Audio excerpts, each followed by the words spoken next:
friends, welcome back to Science Study and Center. I am Anjali Malviya, your zoology teacher. तो last class में हमने पढ़ा था animal kingdom के बारे में. एक क्विक रिवीजन कर लेते हैं कि क्या क्या हमने पढ़ा था. हमने पढ़ा था क्लासिफिकेशन किस बेसिस पे होती है, उसका फंडामेंटल क्या कीज़ है, फीचर्स हैं जिस बेसिस पे हम क्लासिफिकेशन करते हैं, राइट. तो उसमें हमने अभी तक पढ़ा है लेवल ऑफ ऑर्गेनाइजेशन के बारे में, जिसमें 4 थे: cellular, tissue, organ and organ system. फिर हमने पढ़ा था सिमेट्री के बारे में, राइट, कि एक बॉडी को कितने पार्ट में हम डिवाइड कर सकते हैं, कितने पार्ट में हम तोड़ सकते हैं.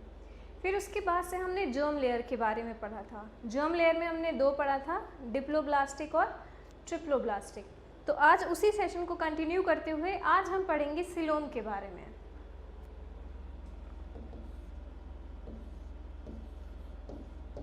आज हम पढ़ेंगे सीलोम के बारे में.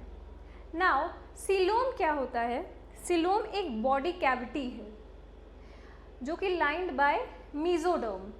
तो मीजोडर्म हमने पढ़ा था कि किस जर्म लेयर में होता है, ट्रिप्लोब्लास्टिक में. रिमेंबर, एक्टो, एंडो एंड बीच में मीजोडर्म.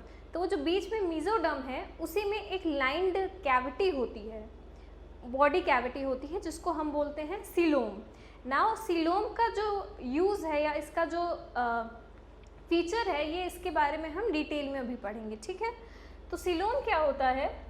सीलोम होता है body cavity, right. Body cavity lined bye mesoderm, ये इंपॉर्टेंट है, लाइंड बाय मीजोडर्म, जो कि हमें ट्रिप्लोब्लास्टिक में मिलेगा, राइट. डिप्लो में तो 2 होती है क्योंकि एक्टो एंड एंडो. नाउ ये जो बॉडी कैविटी है, इसका क्या यूज है, इसकी क्या ज़रूरत है किसी भी स्पीशीज़ को, किसी भी बॉडी में इसकी क्या यूज़ है, इसकी क्या इंपॉर्टेंस है. बॉडी कैविटी अगर हम अपनी बॉडी को ले लें अगर, तो हमारे अंदर इतने बड़े बड़े ऑर्गन्स हैं, फिर भी हमारी इस बॉडी के अंदर वो आ जाते हैं, राइट. वो एडजस्ट होके कहीं ना कहीं से फिट हो जाते हैं एक तरह से. जैसे हमारी बॉडी में स्मॉल इंटेस्टाइन है. स्मॉल इंटेस्टाइन नाम से स्मॉल है बट है बहुत बड़ी, राइट. लार्ज इंटेस्टाइन छोटी है बट स्मॉल इंटेस्टाइन बड़ी है, बट फिर भी वो हमारी बॉडी के अंदर फिटेड है अच्छे से. तो वो इस वजह से है क्योंकि उसमें बॉडी कैविटी जो है वो ये काम करता है कि बड़े बड़े ऑर्गन को छोटे से बॉडी में फिट करना, उसका काम है, ये बॉडी कैविटी का काम है. और एक इसका इम्पॉर्टेंट काम ये है to prevent the species from the shock. Shock होता है जिसकी वजह से डेथ हो सकती है, किसी की वजह से वो टूट सकते हैं, मर सकते हैं, बट वो प्रिवेंट करता है बॉडी कैविटी. तो बॉडी कैविटी का 2 फीचर्स हैं बॉडी कैविटी के इम्पॉर्टेंट. एक, to adjust, to fit, right, to adjust big organs into a body. और second, to prevent shocks, body को शॉक से बचाने के लिए, राइट. तो ये बॉडी कैविटी के इसलिए इम्पॉर्टेंट है बॉडी कैविटी. नाउ अगर हम बात करें सीलोम की ही, इसके फिर 3 टाइप भी होंगे, राइट. तो इसके 3 टाइप क्या हैं? एक है सिलोमेट्स, एक है सिलोमेट्स, राइट. सिलोमेट्स का मतलब कि जिसमें सिलोम हो, जिस एनिमल में सिलोम प्रेजेंट हो, उसको क्या बोलेंगे? Coelomates. As a name it suggest, coelomates जिसमें सिलोम हैं, right. And second one, pseudo coelomates. Pseudo coelomates. Now pseudo coelomates means, pseudo का मतलब क्या होता है? False, right. अगर एक वर्ड देखें हम सूडो, उसका मतलब क्या होता है? फॉल्स. मतलब कि यहाँ पे लगेगा कि हैं बट वो पूरी तरह से डेवलप्ड नहीं रहेंगे, पूरी तरह से रहेंगे नहीं, बट लगेगा कि हैं। फॉल्स। एक होगा आपका थर्ड वाला एसिलोमेट्स। एसिलोमेट्स जैसे हमने सिमेट्री में पढ़ा था, एसिमेट्री दैट मीन्स उसकी कोई सिमेट्री नहीं थी। अब यहाँ पे भी ये ए लग गया है, एसिलोमेट्स मतलब वहाँ पे सिलोमेट्स नहीं है, मतलब animals which do not bear coelomates, उनको बोलेंगे हम acoelomates, right.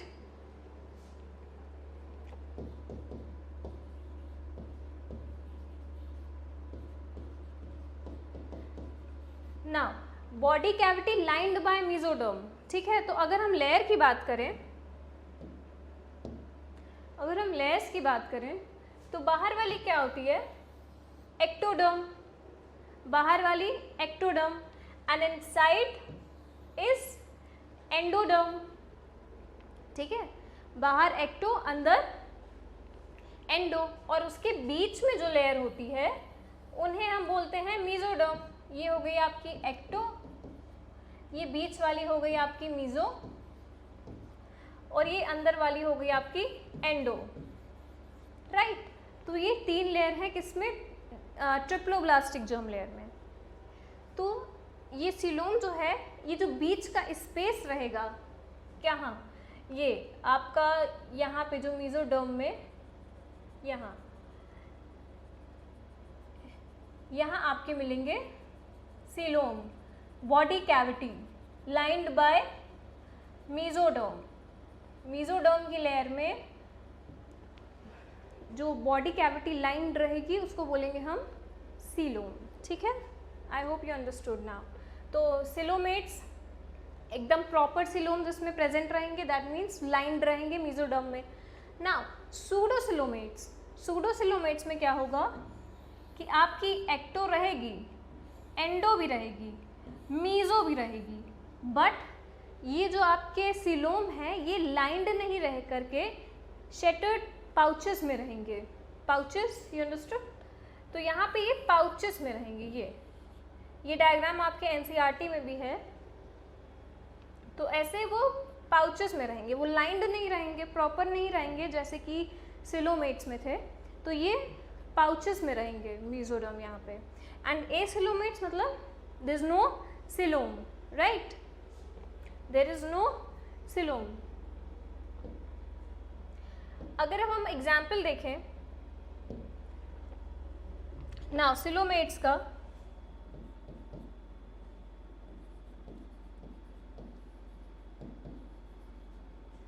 Annelids to chordates. क्यों? जैसे जैसे हम फाइलम के बारे में, अभी हम आगे पढ़ेंगे फाइलम के बारे में, तो जैसे जैसे हम फाइलम में आगे बढ़ते जाएंगे उसके उतने ही एडवांस्ड फीचर्स होते जाएंगे। तो ये जो सिलोम प्रेजेंट होगा वो भी एक तरह से एडवांस्ड फीचर्स ही रहेगा। तो एनालिट्स से जो कॉर्डेट्स तक रहेगा वहाँ पे ये एडवांस फीचर पाया जाएगा, ठीक है। अभी हम आगे और एडवांस फीचर्स की बात करेंगे, बट अभी आप इतना समझ लीजिए कि annelids to chordates coelomates, right. अब सूडोसिलोमेट्स, सूडोसिलोमेट्स में क्या है, शेटर्ड पाउचेस हैं। इसका एग्जाम्पल बहुत इंपॉर्टेंट है, एस्केलमेंथिस, राइट। इसका एग्जाम्पल है Aschelminthes. It is very very very important.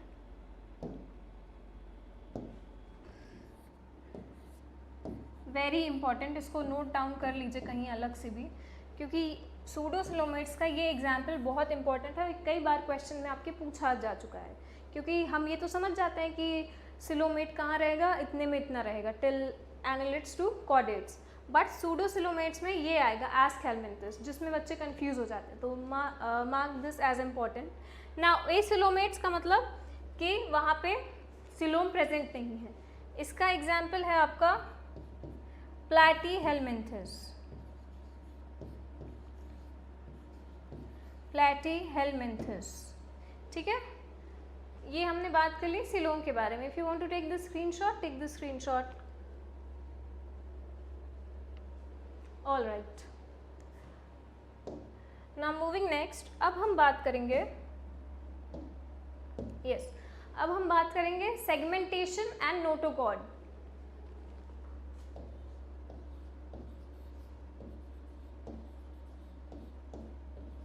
Segmentation and notochord.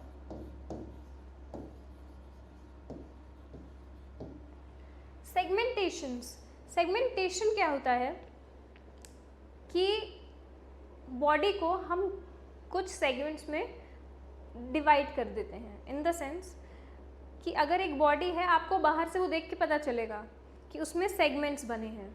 जैसे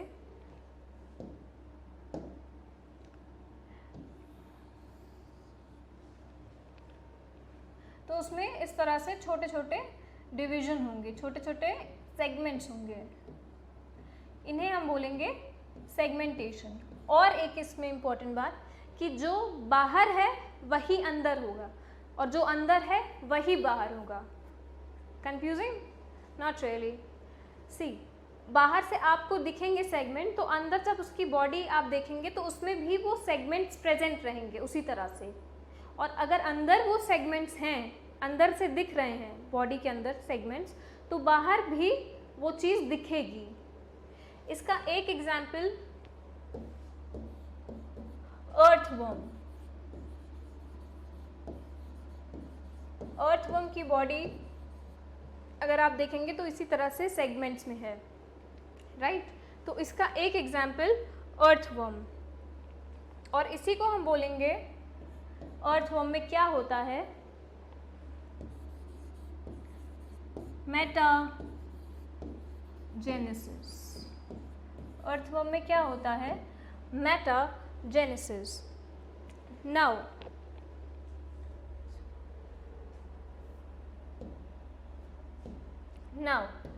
अगर हम देखें अर्थवर्म के बारे में, तो उसकी बॉडी जो है वो सेगमेंटेड रहती है। दैट मीन्स कि उसमें जो बाहर है वही अंदर होगा और जो अंदर है वही बाहर होगा। हमारे ह्यूमन बॉडी की अगर हम बात करें तो हमारे में भी एक ऐसा पार्ट है जो कि सेगमेंटेड है। क्या है वो है वर्टिब्री, राइट? वो भी सेगमेंटेड है जैसे अर्थवर्म में है। तो इसको हम तो इसको हम बोलेंगे मेटामेरिज्म। ठीक है, ये आप समझ गए सेगमेंटेशन के बारे में। ओके, आपकी एनसीईआरटी बुक में एक टेबल बनी हुई है, आई थिंक पेज 48 और 49 में। तो वो टेबल जो है वो वही है जो मैंने अभी आपको पढ़ाया फर्स्ट क्लास में, और आज जो जितना मैंने पढ़ाया है वो उसी की टेबल है कि लेवल ऑफ ऑर्गेनाइजेशन क्या है, सिलोम है कि नहीं है, या सिमेट्री कैसी है उसकी। तो वही चीज़ आपकी उस टेबल में दी हुई है एक तरह से। तो अगर आपको रिवीजन करना होगा वो टेबल भी बहुत अच्छी है और वही मैंने आपको अभी समझाया है, तो आपके लिए इजी होगा, राइट? ना अगर हम अब बात करें फाइलम पे आते हैं। ये बात थी जनरल कैरेक्टरिस्टिक्स की, जो कि आपको हर एक फाइलम में मिलेंगे। तो हर फाइलम में हम बार बार इन्हीं चीज़ों की बात करेंगे। तो आज हम पहले फाइलम की बात करते हैं, phylum Porifera. Porifera, remember last class में मैंने आपसे एक क्वेश्चन पूछा था कि स्पॉन्जेस किस फाइलम में आते हैं, तो उसका आंसर यही है गाइस, पोरीफेरा। ये बहुत ही सिंपल सा फाइलम है, इसमें ज़्यादा कुछ है नहीं। क्यों? क्योंकि इसका लेवल ऑफ ऑर्गेनाइजेशन जो है वो है सेलुलर। वो क्या है? सेलुलर। दैट मीन्स एक सेल रहेगी जो कि सारे फंक्शंस परफॉर्म करेगी। याद है आपको फर्स्ट क्लास में मैंने क्या पढ़ाया था कि एक सेल रहेगी जो एक्सक्रीशन भी करेगी, रिप्रोडक्शन भी करेगी, डाइजेशन भी करेगी, तो इसीलिए उसका था सेलुलर। तो यहाँ पे भी एक सेल ही है जो ये सारे काम कर रही है, इसी वजह से ये फाइलम ज़्यादा एडवांस्ड नहीं है, इनकम्प्लीट ही है इसमें, राइट? तो अगर हम हमारे पोरीफेरा की बात करें तो इसके कुछ जनरल कैरेक्टरिस्टिक्स जो कि अभी हम पढ़ चुके हैं, इसमें क्या था, फर्स्ट वन क्या था, cellular level of organization. Cellular level of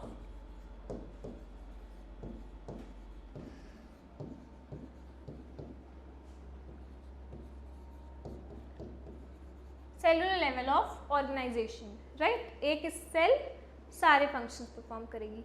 now इसकी सिमेट्री के बारे में भी हमने पढ़ा था, राइट, कि इसकी कोई सिमेट्री नहीं होती है, इसकी कोई सिमेट्री ही नहीं होती। जब किसी चीज़ की कोई सिमेट्री नहीं होती तो उसको क्या बोलते हैं? एसिमेट्री। उसको क्या बोलते हैं? एसिमेट्री। ठीक, ये दो चीज़ें हमने पढ़ ली हैं, राइट। अब अगर हम बात करें कि इसमें क्या डाइजेस्टिव सिस्टम है, एक्सक्रीटरी सिस्टम है, या सेलुलर या सर्कुलेटरी सिस्टम है, तो अगर हम बात करें इन सब चीज़ों की,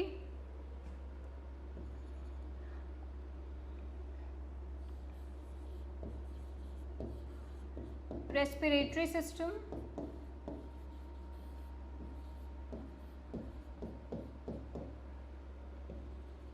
digestive system,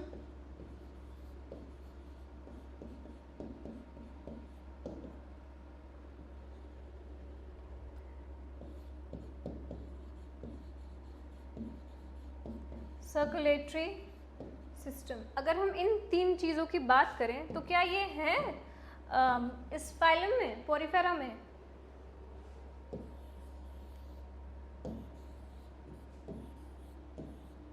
absent, very important.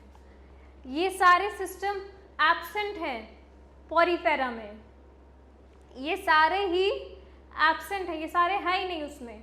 जब ये सब इतने इंपॉर्टेंट सिस्टम जो हैं, रेस्पिरेशन, हमारा सर्कुलेशन और डाइजेशन, ये सारे सिस्टम है ही नहीं तो वो सर्वाइव कैसे करते हैं? ये क्वेश्चन सोचिए ज़रा, कि जब जो चीज़ें हमारी बॉडी में सबसे इम्पॉर्टेंट हैं एक लिविंग बीइंग के लिए, जीने के लिए, वो सारे जब इसमें एब्सेंट हैं तो ये जी कैसे रहे हैं, ये कैसे सर्वाइव कर रहे हैं?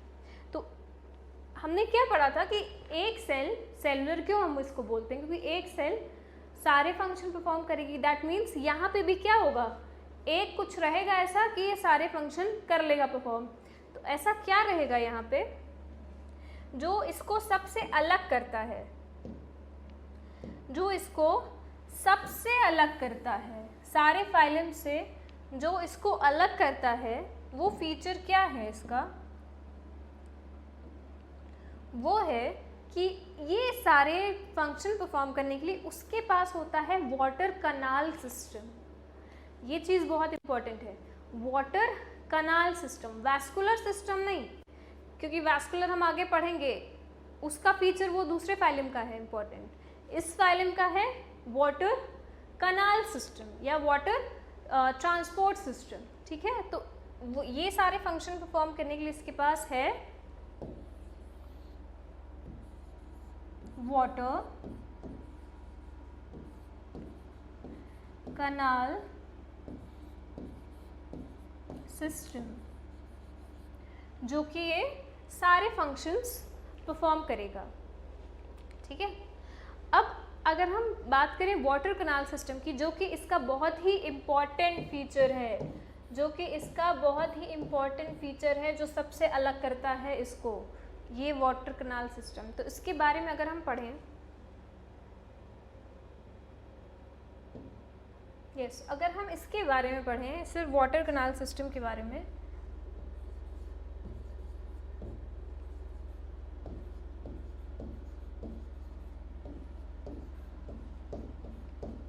तो इसका कोई पाथवे होगा, राइट, कि ये कैसे करता है, किस किस पाथ से गुजरता है। तो उसके पाथवे की अगर हम बात करें, जो कि बहुत इम्पोर्टेंट है, तो जो स्पॉन्जेस होते हैं, अगर आप उन्हें देखें, डायग्राम भी आपका दिया है एनसीईआरटी में, तो उसमें क्या है कि उनकी बॉडी वॉल पे छोटे छोटे पोर्स हैं, माइन्यूट पोर्स हैं स्पॉन्जेस की बॉडी में, जिसको हम बोलते हैं ऑस्ट्रिया, जिसको हम बोलते हैं ऑस्ट्रिया। तो वो जो पोर्स हैं वो उसको बहुत हेल्प करते हैं। ऑब्वियसली वो बॉडी के वॉल पे प्रेजेंट रहते हैं, मतलब कि वो न्यूट्रिशन लेंगे बाहर से, उनका वाटर ट्रांसपोर्ट पे फिर वो हेल्प करेंगे। वो एक तो यहाँ से क्या होता है, वाटर कनाल सिस्टम की अगर हम बात करें, तो वाटर जो है या अदर न्यूट्रिएंट है या गैसेस हैं, वो इसी के थ्रू आगे बढ़ती हैं, वो ऑस्ट्रिया के थ्रू आगे बढ़ती हैं। अब आगे कहाँ बढ़ेंगी? ऑस्ट्रिया के आगे वो जाएंगी स्पोंगोसील में,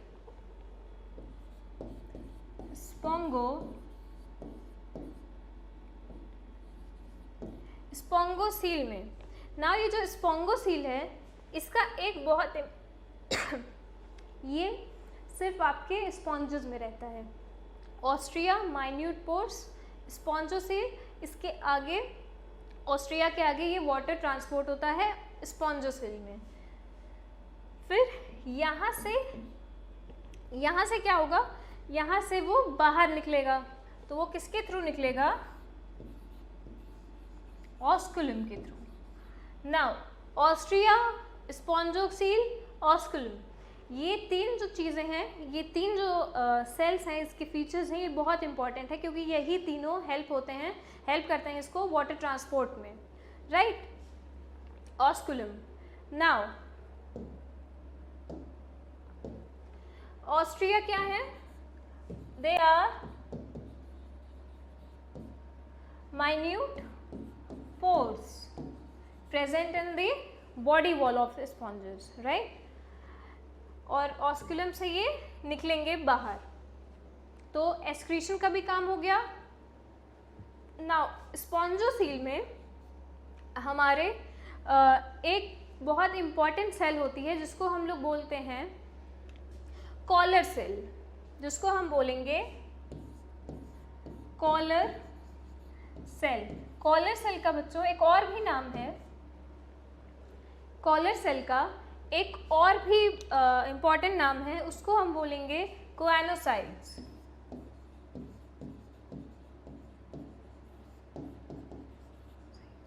ये कहाँ रहेंगी? ये रहेंगी स्पॉन्जोसील में। कहाँ रहेंगी? स्पोंगोसील में। नाउ इसका काम क्या है? अगर हम इसका पाथवे देखें तो इसका काम क्या है? वाटर को आगे बढ़ाना, वाटर को आगे बढ़ाते रहना। कैसे? पहले ऑस्ट्रिया के थ्रू जो कि है माइन्यूट पोर, फिर स्पोंगोसील, फिर ऑस्कुलम। नाउ इस कॉलर सेल का काम है, ये एक करंट पैदा करते हैं जिससे जो वाटर ट्रांसपोर्ट है उसमें इजी रहे, वाटर ट्रांसपोर्ट में इजी रहे, वो आगे बढ़ता रहे। वो एक पंप देते हैं। कौन? Collar cell. तो इनका काम क्या है? वाटर करंट में ये वाटर करंट जनरेट करते हैं कि वो आगे बढ़ता रहे, राइट? ये बात हो गई हमारी वाटर कनाल सिस्टम की, जो कि एक बहुत ही डिस्टिंग्विश्ड फीचर है फाइलम पोरीफेरा का, राइट? स्पॉन्जोसील आप देखें तो बीच में ही आता है, ये सेंटर पार्ट है ऑस्ट्रिया और ऑस्कुलम के प्रोसेस में। ये क्या है? सेंट्रल पार्ट है। तो इसको हम, ये क्या है? ये है आपकी सेंट्रल कैविटी। Central cavity. अगर आप ये पाथवे याद कर लेंगे इस तरह से, अपने बुक में ही कहीं आप साइड में बना लें, अलग से नोट्स बनाएं, तो उसमें अगर आप ये पाथवे याद कर लेंगे तो आपको इजी रहेगा बाकी चीज़ें समझने में। जैसे स्पॉन्जोसील, अब इसमें आ गया, इसमें सेंट्रल कैविटी कौन सी है? तो सेंट्रल में तो यही आ रहा है यार, स्पोंगोसील। तो सेंट्रल कैविटी इज स्पोंगोसील, राइट? ये बात हो गई, हमने कर ली वाटर कनाल सिस्टम की। अब अगर हम और फीचर्स के बारे में बात करें इनके, तो इनके जो स्केलेटन होते हैं वो स्पोरोजिन से बने होते हैं। पोरीफेरा के जो स्केलेटन होते हैं वो बने होते हैं स्पोरोजिन से। इसका एक और इम्पॉर्टेंट फीचर कि skeleton are made up of spore।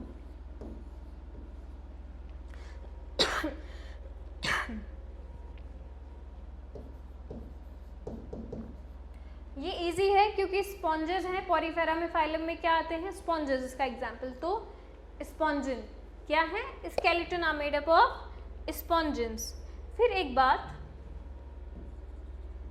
ये हर्माफ्रोडाइट होते हैं। ये क्या होते हैं? हर्माफ्रोडाइट।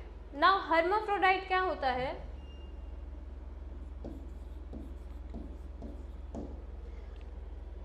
हर्माफ्रोडाइट का मतलब सेक्सेस आर नॉट सेपरेटेड। इसका मतलब होता है sexes are not separated, are not separated। अभी हम आगे पढ़ेंगे जिसमें कि हमें सेपरेटेड मिलेंगे, डायशियस होंगे वो, बट यहाँ पे क्या है? हर्माफ्रोडाइट है, मतलब वो सेपरेट नहीं है। एक इंडिविजुअल में ही स्पर्म भी बनेगा, उसी इंडिविजुअल में हमारा एग भी बनेगा, ठीक है। तो वो सेक्सेस इसमें सेपरेट नहीं होते, नो मेल नो फीमेल। एक पर्टिकुलर इंडिविजुअल जिसमें दोनों के दोनों बनेंगे, स्पर्म भी और एग भी। तो ऐसे ऑर्गेनिजम्स को हम बोलेंगे हर्माफ्रोडाइट, राइट। उनको हम बोलेंगे हर्माफ्रोडाइट ना। एक और इसका फीचर कि अगर सेक्सेस आर नॉट सेपरेट तो क्या ये सेक्सुअली बनेंगे या एसेक्सुअली बनेंगे? ये क्वेश्चन भी एक बार आया है आपके एग्जाम में कि क्या वो सेक्सुअली बनेंगे या फिर वो एसेक्सुअली बनेंगे। नाउ तो इसका आंसर ये होगा कि ये दोनों बनेंगे, दोनों तरह से बनेंगे, सेक्सुअली भी बनेंगे और एसेक्सुअली भी बनेंगे। एसेक्सुअली कैसे बनेंगे? एसेक्सुअली भी बनेंगे और सेक्सुअली भी बनेंगे। एसेक्सुअली ये बनेंगे फ्रेगमेंटेशन से, राइट। एसेक्सुअली बनेंगे फ्रेगमेंटेशन से, एंड सेक्सुअली भी बनेंगे, सेक्सुअली भी बनेंगे कैसे? गैमीट फॉर्मेशन से, गैमीट फॉर्मेशन से, राइट। तो ये उनके दो स्पेसिफिक फीचर्स हो गए कि ये दोनों तरह से बनेंगे। ये इंपॉर्टेंट है कि ये दोनों तरह से बनेंगे, कंफ्यूज नहीं होइएगा कि ये कैसे बनेंगे, एक सेक्सुअली बनेंगे कि सिर्फ एसेक्सुअली बनेंगे, ये दोनों बनेंगे। तो ये इंपॉर्टेंट है, रिमेंबर दिस, ठीक है। तो ये बात हो गई सिर्फ फाइलम पोरीफेरा की। अब नेक्स्ट क्लास में हम इसके बाद के फाइलम के बारे में पढ़ेंगे। एक और इम्पॉर्टेंट चीज़, चाहे आप जितना भी पढ़ लें, चाहे आप बुक्स पढ़ लें या नोट्स पढ़ लें, चाहे आप जितना बना लें, लेकिन अगर जब तक आप क्वेश्चन सॉल्व नहीं करेंगे, MCQ सॉल्व नहीं करेंगे, तब तक आपका वो स्ट्रॉन्ग नहीं बनेगा। तो MCQs आर वेरी इंपॉर्टेंट। तो कोशिश कीजिए कि पढ़ने के साथ साथ आप इसके MCQs भी ट्राई कीजिए, MCQs भी इसके सॉल्व कीजिए, तभी आप अपने एग्ज़ाम में अच्छे मार्क्स ला सकते हैं, राइट। चलो, okay, bye bye guys, see you in the next class. I hope you just stay safe and please study well. Bye bye.